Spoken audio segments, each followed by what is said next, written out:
আর জান্নাতের সঠিক ধারণা কোন মানুষের অন্তরে উদয় হবে না, মানে ধারণা হবে তার মনে হয় এরকম, মনে হয় এরকম ধারণা করুন, কিন্তু যখনই জান্নাতে দেখবো আপনার ধারণা অনেক ঊর্ধ্বে। ওই জন্য যখন জান্নাতে যাবো না, জান্নাতের দরজা খোলা থাকবে না। জান্নাতে যখন জান্নাতে যাবো, যাবে ইনশাআল্লাহ তাআলা, যাবে না?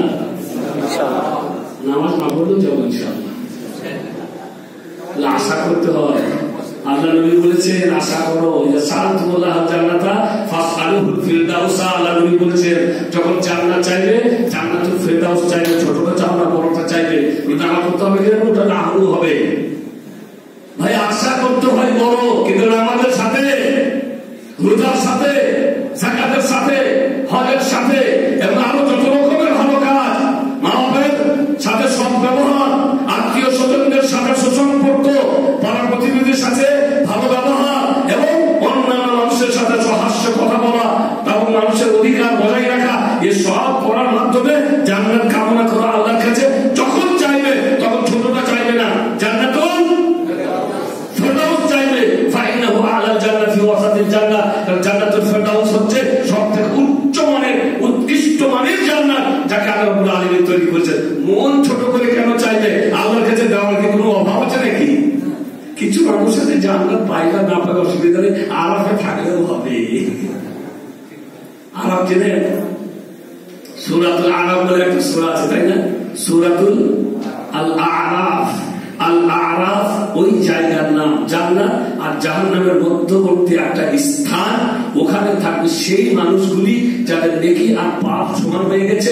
আল্লাহ এখনো চূড়ান্ত ফায়সালা তাদের ব্যাপারে করেননি যে ডানে দিব না বামে দিব, বুঝতে পারলেন? ওরা ডানপন্থী না বামপন্থী আল্লাহ এখনো ফায়সালা করেননি।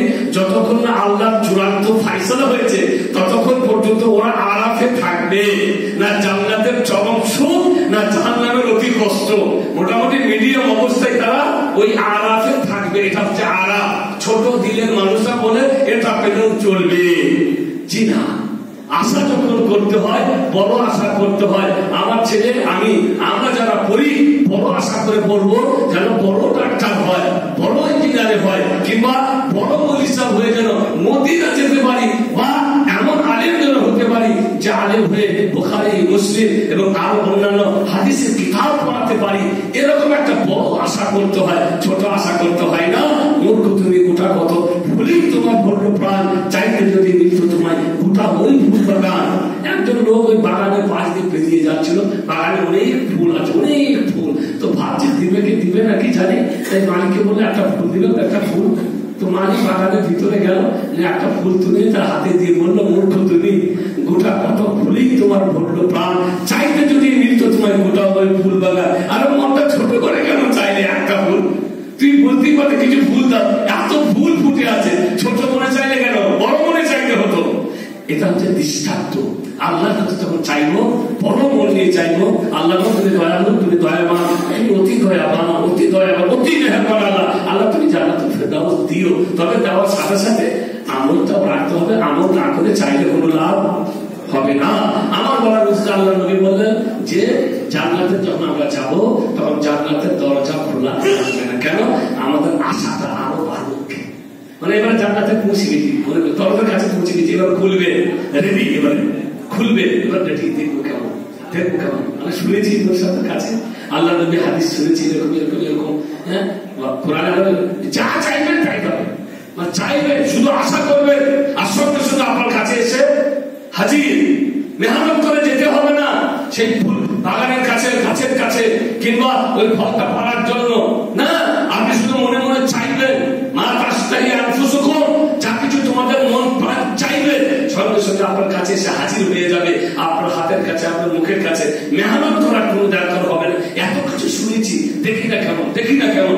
এই আশাটা বাড়ানোর জন্য আল্লাহ জান্নাতের দরজা খোলা রাখবে না। তারপরে যখন জান্নাতের দরজা খোলা হবে দেখবেন আমি যত আশা করেছি জান্নাতটা অনেক ঊর্ধ্বে, জান্নাতটা অনেক ঊর্ধ্বে। তো ভাইরা, আমার কথা হচ্ছে যে জান্নাত আল্লাহ রাব্বুল আলামিন বানিয়েছেন আমাদের জন্য। আমি বলতে চাইছিলাম যে আল্লাহ রাব্বুল আলামিন আল্লাহ রাব্বুল আলামিন এবং মুহাম্মদ সাল্লাল্লাহু আলাইহি ওয়াসাল্লামের নামটাকে সব জায়গাতে কি করেছে, জুড়ে দিয়েছে। খালি এক জায়গাতে কি করেনি, এক জায়গাতে জুড়েনি, সেটা হচ্ছে আদান। এরা সবাই মিলে গুনছিল, সবাই মিলে গুনছে 100 বার করে। আবু মুসা আশআরী রাদিয়াল্লাহু তাআলা আনহু বললেন, দেখে কিছু বলতে পারছি না, কাজটা খুব ভালো, ওই যে তরকারিদের মতো কাজটা তো ভালো। তাই তিনি কিছু না বলে আবু সাঈদ খুদরি রাদিয়াল্লাহু তাআলা ওই সময়কার সব থেকে বয়োজ্যেষ্ঠ এবং সব থেকে পণ্ডিত সাহাবী তিনি ছিলেন, তার কাছে চলে গেলেন। নিয়ে বললেন, আবু আব্দুল্লাহ, আমি একটা চরম দৃশ্য দেখলাম, কে বলছি বলে কি, মানুষগুলো এইভাবে গোল হয়ে বসে 100 বার করে সুবহানাল্লাহ, 100 বার করে আলহামদুলিল্লাহ, আর 100 বার করে আল্লাহু আকবার সব পড়ছে। কাজটা তো দেখে ভালো লাগলো, মন্দ কাজ তো নয়। তাই আমি কিছু বলতে পারলাম না। যেমন আমাদের তবলিগি ভাইরা দূরে তবলিগ করতে চায়, ভাইটাকে ছেড়ে দিচ্ছে, আর নবীকে আল্লাহ বললেন তুমি তার পরিবারকে আগে দাও। তার তিনি প্রথমে খাদিজাকে বলেছিলেন, আর খাদিজার সঙ্গে সঙ্গে ইসলামের দাওয়াত কবুল করে নবীকে সত্য বলে গ্রহণ করে নিয়েছিলেন। আল্লাহ নবী বলেছিলেন যে যখন সমস্ত মানুষ মৃত্যু ভেবেছিল, তখন খাদিজাই বলেছিল যে না, তুমি সত্য, কারণ জীবনে তুমি কোনদিন মিথ্যা কথা বলোনি। আমার নবী আয়েশা বলেছিলেন তুমি তাকে বুড়ি বলে বলো, যাকে আল্লাহ কি করে পাঠান, সালাম দিয়ে পাঠান। সমস্ত মানুষ যখন আমাকে মিথ্যা ভেবেছিল, তখন এই খাদিজাই ছিল আমার কাছে, যে আমাকে কি বলেছিল, সত্য বলেছিল। ও আসাদনি বিমালিহা, তার মাল দিয়ে আমাকে দিনের কাজে সাহায্য করেছিল।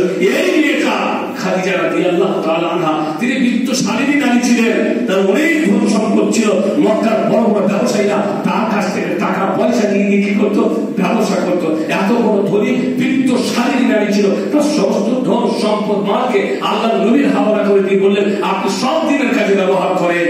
এই মেয়েকে কেমন করে ভুলতে পারেন নবী মুহাম্মদ সাল্লাল্লাহু আলাইহি ওয়াসাল্লাম? জীবনে কোনোদিন বলতে পারেনি। তাই আল্লাহ নবী যখন তার বাড়িতে কোনো কিছু করতেন, তাই মদিনাতে খোঁজ করতেন সেই মেয়েগুলিকে যারা খাদিজার সাথী ছিল, তাদের বাড়িতেও কিছু পৌঁছে দিয়ে খাদিজার স্মরণ করতেন। তার মায়ের সাথে বললেন যে তুমি তাকে কেমন করে বলি বলো, যাকে আল্লাহ কি দিয়ে পাঠান, আল্লাহ সালাম দিয়ে পাঠান। আমার কথা বলার উদ্দেশ্য ভাইরা আমার, আগে দাওয়াত দিতে হবে কোথায়, আপনার বাড়িতে। আল্লাহ প্রথম বলছে তুমি আগে নিজে বাঁচো, তারপরে তোমার পরিবারকে। পরিবারের কাজ শেষ, আপনার ডিউটি এখানে মোটামুটি শেষ হয়ে গেছে। মাশাআল্লাহ, আপনি নামাজ পড়ছেন, আপনার ছেলেরা সবাই দিনের পথে এসে গেছে, শরীর আগেকার পথে এসে গেছে, সবকিছু শরীর পিতার বাড়ি থেকে দূর হয়ে গেছে। এখন আগে বাড়ে হিকমতের সাথে পাড়া প্রতিবেশী যারা আরো আপনার সাথী সঙ্গী বন্ধু বান্ধব যারা রয়েছে, তাদের সাথে মেলামেশা করেন, তাদেরকেও কিছু পরিবর্তন করার চিন্তা নিয়ে তাদের সাথে প্রয়োজন ভাবে মেলামেশা করে, সেখান থেকেও তাদেরকেও কিছু সংশোধন করার কি করে। এবারে আগে বাড়ে বাড়ি ছেড়ে দিয়ে বাড়িকে ফাঁকা রেখে নয়, বাড়িটা আগে ফাঁকে, বাড়ির দরজা আগে বন্ধ করুন, তারপরে গিয়ে অপরের দরজা বন্ধ করতে যাবেন। তবে কথাটা কার্যকরী হবে কার কাছে, আল্লাহর কাছে। কারণ নবী যদি আবার খাদিজাকে না বলে অন্য কারো কাছে যেত, আরে আপনার বিবি আপনাকে মানে না, তুমি আপনার কাছে এসেছো, আমি নবী হয়ে গেছি, এখনো তোমার বিবি খাদিজা ইসলাম গ্রহণ করেনি, তোমাকে সত্য বলে মানেনি।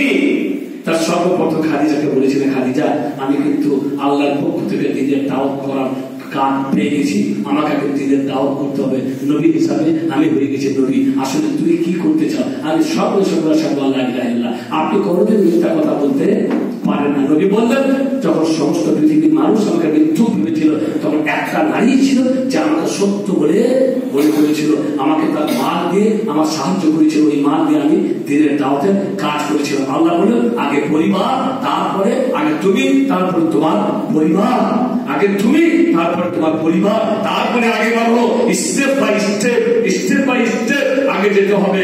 তা না হলে দিনের দাওয়াতের কাজ কখনই কার্যকরী হবে না। অনেক ভাই থেকে দেখেছি আমার গ্রামে কদিন গেল তবলিগি দাঁড়িয়ে রেখেও দিল সম্পূর্ণ ঠিকঠাক, এসে ভালো নামাজি দিনদার ছেড়ে দেখতে পাচ্ছি। আমি তো সবসময় থাকি না, হঠাৎ করে ছুটিতে এসেছি, কিছু কিছু ছেলেদেরকে দেখছি যারা ঠিক জীবনে মসজিদে পা দেয়নি, তারা মাসা দাঁড়িয়ে নিয়ে মসজিদে পা দিয়ে দিয়েছে। আমি তো অবাক, কি ব্যাপার? তো অন্যান্য ছেলেরা বলো কিছুদিন তবলিগি দিয়েছিল, আচ্ছা মাশাআল্লাহ বিরাট ব্যাপার, তো ভালো কথা। আবার 4 মাস পর যখন ছুটিতে আসছি, দাঁড়িয়ে নেয়, মসজিদও নেই, কি হলো গো? তবু যে কদিন ছিল অ্যাকশন ছিল, ওই অ্যাকশন কেটে গেছে, ভ্যাকসিন একটা দেওয়া ছিল, ভ্যাকসিনের অ্যাকশন শেষ, আর আবার ধরে নিচ্ছে রোগী, বুঝতে পারলেন? ওখানে একটা অ্যাকশন থাকে। কেমন অ্যাকশন জানেন? তবলিগের আমিরা খুব ভালো কাজ করে, মন্দ বলবো না, কারণ সেখানে ভালো আছে, ভালো নিয়তেই করে, কিন্তু গোড়াটাকে মজবুত করে না। গোড়াটা কি করতে হবে? আরে বাড়িটাকে রাখতে হলে আগে আগে ভিত্তি স্থাপন করুন। ভিত্তিটা ভালো করে স্থাপিত হলে বাড়ি থাকবে, আর না হলে বাড়ি কখনই কিছুদিন পরে বাড়ি নষ্ট হয়ে যাবে। আর ভিত্তি হচ্ছে তৌহিদ। আগে ওকে তৌহিদ দিবা না, ওকে বলুন তৌহিদ কাকে বলে, আল্লাহ কে, তার অস্তিত্ব কি, তার মাহাত্ম্য কি, তৌহিদের মধ্যে আসবে। এগুলি যখন সে জেনে যাবে তখন নামাজ আর কখনোই ছাড়বে না। সে জেনে গেছে আল্লাহকে, সে ছেড়ে দিচ্ছে শিরক বিদআত। ভিত্তি নেই, শুধু গাছের পাতার উপরে পানি ঢাললে গাছটা কখনোই বেঁচে থাকতে পারে না। গোড়াতে পানি দিতে হবে, গোড়াতে পানি দিতে হবে। সমস্যা হচ্ছে এখানে যে গোড়াটাকে মজবুত করা হয় না, যার কারণে আবেগে থেকে কিছুদিন চলে গেলি, কিন্তু ওই আবেগটা আস্তে আস্তে আস্তে আস্তে কেটে যায়। আবার সে নিজের পথ ধরে করলো সেই আসলেই প্রতিটি জিনিস একসময় তার আসলের দিকে চলে যায় এবং তার প্রকৃতির দিকে চলে যায়। এখন সে তার প্রকৃতির দিকে চলে গেছে। তো মোট কথা, গোড়াটা মজবুত করা খুবই দরকার আছে। নিজেকে আগে, পরিবারকে আগে, তারপর অপরকে দাওয়াত দিতে হবে। আমি বলতে চাইছিলাম, ওরা যখন এইভাবে বলতে লাগলো তখন আবু সাঈদ খুদরি রাদিয়াল্লাহু তাআলা আনহু এলেন, নিয়ে বললেন, তোমরা যে কাজটা করছো নিঃসন্দেহে খুব ভালো কাজ, আর ভালো নিয়তে করছো, নিয়ত ভালো, কাজও ভালো। আল্লাহ নবীর দুনিয়া থেকে যাওয়া এখনো বেশি দিন হয়নি, তার ব্যবহার করা বাজি এখনো ভেঙে যায়নি, তার ব্যবহার করার আরো জিনিস এখনো অক্ষয় অবস্থায় আছে। এরই মধ্যে তোমরা দিনের মধ্যে বিদাত শুরু করে দিলে। এরই মধ্যে মানে মাত্র এই মানে প্রায় 200 বছর হয়ে গেছিল। তো বলছেন এই তো মাত্র আল্লাহ নবী দুনিয়া থেকে গেলেন, 1000 বছর হয়ে গেছে, এই মাত্র দুনিয়া থেকে গেছেন তিনি, আর এর মধ্যে তোমরা দিনের নামে বিদাত শুরু করে দিলে। মানে ওটাকে, এটা যদি দিন হতো আল্লাহ নবী অবশ্যই বলতেন কেমন করে তাসবিহ করতে হয়, কেমন করে গুনতে হয়। আল্লাহ নবী তাসবিহ করার সিস্টেম বলে দিয়েছেন, তাই না? যার যেমন সিস্টেম, সেই সিস্টেম থেকে পরিবর্তন করা যাবে না। যার সিস্টেম বলা হয়নি তার সিস্টেম বানানো যাবে না। বুঝতে পারলেন? আল্লাহ নবী বললেন যে প্রত্যেক নামাজের পরে 33 বার সুবহানাল্লাহ, 33 বার আলহামদুলিল্লাহ, 33 বার আল্লাহু আকবার। সিস্টেম এবং তার গণনা। এখন 35 বার করা নামাজের পরে যাবে না। আপনি রাস্তায় চলতে আছেন, সুবহানাল্লাহ বলছেন, হাজার বার করেন না, কোনো গুনাহ দরকার নেই, কোনো গুনাহ দরকার নেই। কিন্তু নামাজের পরে আল্লাহ নবী বলে দিয়েছেন তালিকা, পদ্ধতি, সিস্টেম এবং সংখ্যা। অর্থাৎ সেই সংখ্যাকে আপনি আর বাড়িয়ে 34-35 করতে পারবেন। ওখানে 33 বারই করতে হবে। 33 বার করবেন, অন্য সময় কোনো গুনাহ দরকার নেই। যত অঞ্চল সিস্টেমটা বানানো হয়ে গেলে ওই সিস্টেম থাকবে, সিস্টেম বানানো না হলে সিস্টেম বানানো যাবে না। এটা হচ্ছে শরীয়ত। তো তারা বলেন যে দিনের কাজ হতো, রাসূল কারীম সাল্লাল্লাহু আলাইহি ওয়াসাল্লাম অবশ্যই আমাদেরকে এই কাজের কথা বলতেন। এটা বিদআত কাজ শুরু করে দিলে এত তাড়াতাড়ি তোমরা এমন বিদআত কাজ তোমরা কখনোই করবে না। আমার বলার উদ্দেশ্য ভাইরা আমার, রাসূল কারীম সাল্লাল্লাহু আলাইহি ওয়াসাল্লামের নাম সব জায়গাতে আল্লাহ সংযুক্ত করে দিয়েছেন। যখনই মুয়াজ্জিন বলে লা ইলাহা ইল্লাল্লাহ, আশহাদু আল্লা ইলাহা ইল্লাল্লাহ, তখন তাকে বলতে হয় ওয়া আশহাদু আন্না মুহাম্মাদান রাসূলুল্লাহ। শুধুমাত্র যখন বলবে লা ইলাহা ইল্লাল্লাহ লাস্টে, তখন কিন্তু মুহাম্মদ রাসূলুল্লাহ বলা যাবে না। এখন যদি মুয়াজ্জিন জ্ঞান খাটায়, তার বুদ্ধি চালায়, বলে এত গুরুত্বপূর্ণ শব্দ এটা আল্লাহ সব জায়গাতে যদি দিয়েছেন, এখানে হয়তো চলে গেল কিনা, আমি যদি দিই, যদি বলে লা ইলাহা ইল্লাল্লাহ মুহাম্মাদুর রাসূলুল্লাহ, গ্রামের মুসল্লিরা তাড়াতাড়ি এসে বলল এই বাবা আজকে আর কি বলে গো, কেন? আমি তো কোনো ভুল কাজ করিনি, আমি তো কোনো গান গাইনি, আমি তো কোনো খারাপ কথা, খারাপ বাক্য বলিনি। আরে মুহাম্মাদুর রাসূলুল্লাহ বলেছি, কি হয়েছে? মানবে? কেউ মানবে না। কেমন পর্যন্ত আদানের শব্দের সাথে আর কখনোই মুহাম্মাদুর রাসূলুল্লাহ সংযুক্ত হবে না। তোমার কথা যাই বলে যে প্রথম হচ্ছে শাহাদাতু আল্লা ইলাহা ইল্লাল্লাহ, এটা হচ্ছে ইসলামের প্রথম রুকন। আল্লাহ তাআলা প্রথমে শাহাদাতু আল্লা ইলাহা ইল্লাল্লাহ কে নিয়ে নেন। নামাজের এত গুরুত্ব, প্রথমে হিসাব হবে কিসের? সর্বপ্রথম কিয়ামতের মাঠে কিসের হিসাব হবে? আউয়াল মা ইউহাসাবু বিল আবদি ইয়াওমাল কিয়ামাতি মিন সালাতিহি ফাইন সালাহা সাইয়ু আমালিহি ওয়া ইন ফাসাদা সাইয়ু আমালিহি। আল্লাহ নবী বললেন সর্বপ্রথম বান্দার হিসাব হবে নামাজ সম্পর্কে। যদি নামাজ সঠিক সুন্দর থাকে তবে অন্যান্য আমলগুলোর মধ্যে ভ্রুক্ষেপ করা হবে, হজ দেখা হবে, যাকাত দেখা হবে, দান খয়রাত দেখা হবে, ভালো ব্যবহার দেখা হবে, সব একত্রিত করা হবে। যদি নামাজ থাকে ওয়াইন ফাসাদা, নামাজ যদি না থাকে ফাসাদা ফাসাইয়ু আমালিহি, অন্যান্য যত কাজ করা হয়েছে কোনো কাজের কোনো মূল্যায়ন করা হবে না, কোনো কাজ কোনো মূল্যায়ন করা হবে না, সব বেকার চলে যাবে। আগে নামাজ এত গুরুত্বপূর্ণ নামাজ, কিন্তু যখন বলা হলো যে ইসলামের বুনিয়াদ পাঁচটি, তখন প্রথমে কি বললেন? শাহাদাত আল্লাহ। কেন নামাজ কেন বললেন না? নামাজের তো গুরুত্ব বেশি, কিন্তু নামাজের গুরুত্ব কার বেশি? কেন? নামাজ তো পড়বো কার জন্য? যার জন্য নামাজ পড়বে তিনি আমাদের মালিক। তো মালিককে তাকে জানতে হবে। আমরা বলি সৌদি আরবে যারা কাজ করতে যায়, তো সৌদি আরবে একজন মালিক হয়, তাকে আরবিতে কাফিল বলে। আরবিতে কি বলে? কাফিল। কাফিল মানে মালিক, বুঝতে পারেন? তো কাফিলকে তাকে তো জানতে হবে। যারা সব মানে ভালো ছেড়ে বাংলাদেশ ছেড়ে এসছে, তাকে বেতন দিবে কে? তাকে জানতে হবে তো, নাকি গিয়ে চোখ বন্ধ করে কাজ শুরু করতে? আগে কাফিলকে জানতে হবে কে যে তার বেতন দেবে, মেহনতের ফল কে দেবে তার। সে যে কোনো কাজ করবে, মাস পড়ালে 1,000, 2,000, 3,000, যার চুক্তি হয়েছে এই চুক্তির টাকা তো তাকে পেমেন্ট করবে কে? সেই মালিককে আগে জানতে হয় যে এই হচ্ছে মালিক, কিংবা মালিক কাউকে ম্যানেজার বানিয়ে দিয়েছে, নিয়ে বলে দিয়েছে তোমার পেমেন্ট এখান থেকে হবে, কাজ শেষ এই অফিসে আসবে, এখান থেকে তুমি মাসিক বেতন নিয়ে চলে যাবে। তাকে আগে জানতে হচ্ছে যে এখানে এসে আমি মাসের শেষে কি পাবো? বেতন পাবো। তারপরে কাজ শুরু হয়ে গেল। আগে মালিককে জানতে হবে যে আমি মেহনত করলে, আমি পরিশ্রম করলে, আমি কাজ করলে আমাকে ফল দেবে কে? আমি নামাজ পড়বো, আমি রোজা রাখবো, আমি হজ করবো, আমি যাকাত দিব, এর ফল কে দেবে? আল্লাহ। তাহলে আগে আল্লাহকে জানতে হবে, আগে আল্লাহকে জানতে হবে। সেই আল্লাহ কে, তার বৈশিষ্ট্য কি, তার মাহাত্ম্য কি, তিনি কত শক্তিধর, তিনি কত মাহাত্ম্যের মালিক, তাকে আগে চিনতে হবে। তাই বলে প্রথমে হলো শাহাদাত আল্লাহ ইলাহা ইল্লাল্লাহ। শিরকের সাথে কোনো ইবাদত কবুল হবে না, এই বাক্যের মধ্যে বলে দেওয়া হচ্ছে। আমি সাক্ষী দিচ্ছি আল্লাহ ছাড়া সত্য কোনো, মানে আল্লাহর সাথে কাউকে শরীক করা যাবে না, এইটা আপনি স্বীকার করে নিলেন। এবারে নামাজ, ওই জন্য বলা হয়েছে যে এই বাক্যের কত মান জানেন, যাকে কালেমা বলা হয়, লা ইলাহা ইল্লাল্লাহ। আসলে আমরা তো অনেক সময় বলি 5 কালেমা। কয় কালেমা? কালেমাতুত তাওহীদ, কালেমাতুত তামজিদ, কালেমাতুল কি বলে আপনার শাহাদা ইত্যাদি। কালেমা 5টা না, কালেমা একটাই। কালেমা একটাই, লা ইলাহা ইল্লাল্লাহ মুহাম্মাদুর রাসূলুল্লাহ। কি বলবে? আশহাদু আল্লা ইলাহা ইল্লাল্লাহ ওয়া আশহাদু আন্না মুহাম্মাদার রাসূলুল্লাহ। কি বলবে? আশহাদু আল্লা ইলাহা ইল্লাল্লাহ ওয়া আশহাদু আন্না মুহাম্মাদান আবদুহু ওয়া রাসূলুহু। কি বলবে? আশহাদু আল্লা ইলাহা ইল্লাল্লাহ ওয়াহদাহু লা শারীকা লাহু লাহুল মুলকু ওয়া লাহুল হামদু ওয়া হুয়া আলা কুল্লি শাইইন কাদির। কি বলবে? আশহাদু আল্লা ইলাহা ইল্লাল্লাহ ওয়াহদাহু লা শারীকা লাহু লাহুল মুলকু ওয়া লাহুল হামদু ইউহয়ী ওয়া ইউমীত ওয়া হুয়া আলা কুল্লি। মূল বাক্য একটাই, আমি সাক্ষ্য দিচ্ছি যে আল্লাহ ছাড়া সত্য কোনো মাবুদ নেই। খালি কিছু শব্দ বাড়িয়ে দেওয়া হচ্ছে, আল্লাহর কোনো শরীক নাই, তিনি জীবন মরণের মালিক। বাকি মূল কালেমা একটাই, সেটা হচ্ছে আল্লাহ ছাড়া সত্য কোনো মাবুদ নেই, আর মুহাম্মদ আল্লাহ রাসূল।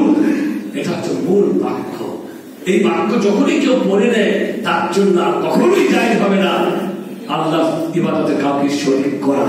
এবারে নামাজ পড়ুন, সেই আল্লাহর জন্য যত রকমের ইবাদত পালন করুন, ওই ইবাদতে কাউকে আর শরীক করা যাবে না। তাই দ্বিতীয় নম্বরে এলো নামাজ। দ্বিতীয় নম্বরে এবারে নামাজ, কারণ তুমি এবার জেনে গেছো ওই আল্লাহকে, যে আল্লাহ নামাজ পড়ার প্রতিফল আপনাকে দেবেন কাল কিয়ামতের মাঠে। এবারে নামাজে দাঁড়াবেন সেই আল্লাহর জন্য, যে আল্লাহর মাহাত্ম্য, বৈশিষ্ট্য, গুণাবলী আপনি জেনে গেছেন। তিনি থাকেন কোথাও তাও জেনে গেছেন, তার পাওয়ার কি তাও জেনে গেছেন, তিনি কত শক্তির মানুষ তাও জেনে গেছেন, তিনি যা ইচ্ছে তাই করতে পারেন তাও জেনে গেছেন, তার হাতে সবকিছু সব জেনে গেছেন। এখন নিশ্চিন্তে নামাজ পড়বেন, তিনি যে ফল দিবেন কিয়ামতের মাঠে তাও জেনে গেছেন। এখন আপনি ভক্তির সাথে আল্লাহর সামনে দাঁড়িয়ে নামাজ পড়বেন। আল্লাহ হচ্ছেন স্রষ্টা, আপনি সৃষ্টি, তিনি হচ্ছেন আমাদের স্রষ্টা, আর আমরা হচ্ছে তার নগণ্য বান্দা। কোনই বিনয় কারণ তিনি হচ্ছে সহকারে, তার সামনে বিনয়ের সাথে নামাজে দাঁড়িয়ে যাবেন। এবারে নামাজ পড়ুন। এবারে 2 নম্বর হলে সালাত, 2 নম্বর ইসলামের খুঁটি। 3 নম্বর কি? ইতাউ যাকাত, যাকাত দেওয়া। যাকাত দেওয়া 3 নম্বর। যদি জানার পরে যাকাত না দেয় তাহলে কি হবে? মুসলিম থাকবে নাকি? বলে যাকাত দেয় এটা কি হবে? আবু বকর রাদিয়াল্লাহু তাআলা যখন খলিফা হলেন তখন তিনি বলেছিলেন যে যাকাত দেওয়া যদি কেউ বন্ধ করে আমি তার সাথে যুদ্ধ করব। ওমর ফারুক বললেন আপনি কেমন করে যুদ্ধ করবেন? ওরা তো কালেমা পড়েছে, ওরা কালেমা পড়ে নিয়েছে, যাকাত না দিলে আপনি কেমন করে যুদ্ধ করবেন? বলে যারা নামাজ আর যাকাতের মধ্যে পার্থক্য করবে আমি অবশ্যই ওদের সাথে যুদ্ধ করব। কারণ যাকাত আর নামাজকে আলাদা করা, যেমন নামাজ ফরজ তেমনি যাকাত ফরজ। তাই ভাই যাকাত যারা দেন এটা মনে রাখবেন যে যাকাত দেওয়া বাহাদুরি নয়। যাকাত দেওয়া এটা তো আলাদা দিয়েছি। শতকরা 2.5 টাকা যদি আপনার টাকার পরিমাণ 7.5 ভরি স্বর্ণ পরিমাণে পৌঁছে যায়, যদি আপনার কাছে এতটা পরিমাণ টাকা থাকে যে টাকার মূল্য হচ্ছে 7.5 ভরি স্বর্ণের, 1 বছর আছে আপনার কাছে, তাতে যাকাত ওয়াজিব হয়ে গেছে। 2.5 টাকা শতকরা 1000-এ 25 টাকা, লাখে 2,500 টাকা আপনাকে যাকাত দিতে হবে। এতে কোনো বাহাদুরি নেই, এটা তো দিতেই হবে। বাহাদুরি কোথা? যেখানে ওয়াজিব নেই, মানে সাধারণ দাম, সাধারণ সাদাকা যেটা আল্লাহ ওয়াজিব করেনি তাও দিচ্ছেন আপনি। মিম্বার আসা না, কোরআনে যেখানে বড় বড় শব্দ হচ্ছে রুজি থেকে, মানে ফরজ নয় নফল সাদকা যারা করছে, এখানে হচ্ছে বাহাদুরি। যাকাত দিতেই হবে। বলে না আমাদের কোনো গল্প নাই, তোমরা দিলেও চলে, না দিলেও তো চলে, চলতে চালানো আমাদের বহাল তবিয়তে আছি। কেউ কিছু বলে আমাদেরকে যাকাত না দিলে? শুধু মৌলবীরা ভয় দেখায়, ওদের ভয় দেখালে তো আমাদের কি সমস্যা? ওরা তো হাজার ভয় দেখায়। ওরা বলে কবরে মাল খেতে হবে, কবরে অমুক হতে, কবরে তমুক হতে হবে। ওই গ্রুপে দেখতে পারেন কবরকে মাল খাচ্ছে না খাচ্ছে, কেউ দেখেছেন কবর? আল্লাহ নবী বলছেন যে কবরে যখন চিৎকার করে কবরবাসী, তার চিৎকার ধরে সবাই শুনতে পায়, শুধু জিন আর মানুষ ছাড়া। ইল্লা সাকালাইন, এত চিৎকার করে তার চিৎকার ধ্বনিটা, শব্দটা ইয়াসিহু সাইহাতান ইয়াসআউহা ইয়াসমাউহা কুল্লু মান ফিস সামাওয়াতি ওয়াল আরদ ইল্লা সাকালাইন। আল্লাহর জমিনের অন্যান্য সমস্ত সৃষ্টি তার চিৎকার শুনতে পায়, শুধুমাত্র মানুষ আর জিন শুনতে পায় না। কেন মানুষ আর জিন কেন শুনতে পায় না? আচ্ছা বলেন, আপনি তো কবরের ভিতর শুনতে পেতেন আর দুনিয়াদারি করতেন? বাড়ি বিবি বাচ্চাকে বাড়িতে রেখে মসজিদে আর বেরোতে, কসম কি মসজিদে ঢুকতেন যে মরিতে এখানে মরবে বাবা, কবরের মাটিতে যাবো না। আমি চা পিটুনি দেখলাম এত চিৎকার করছে।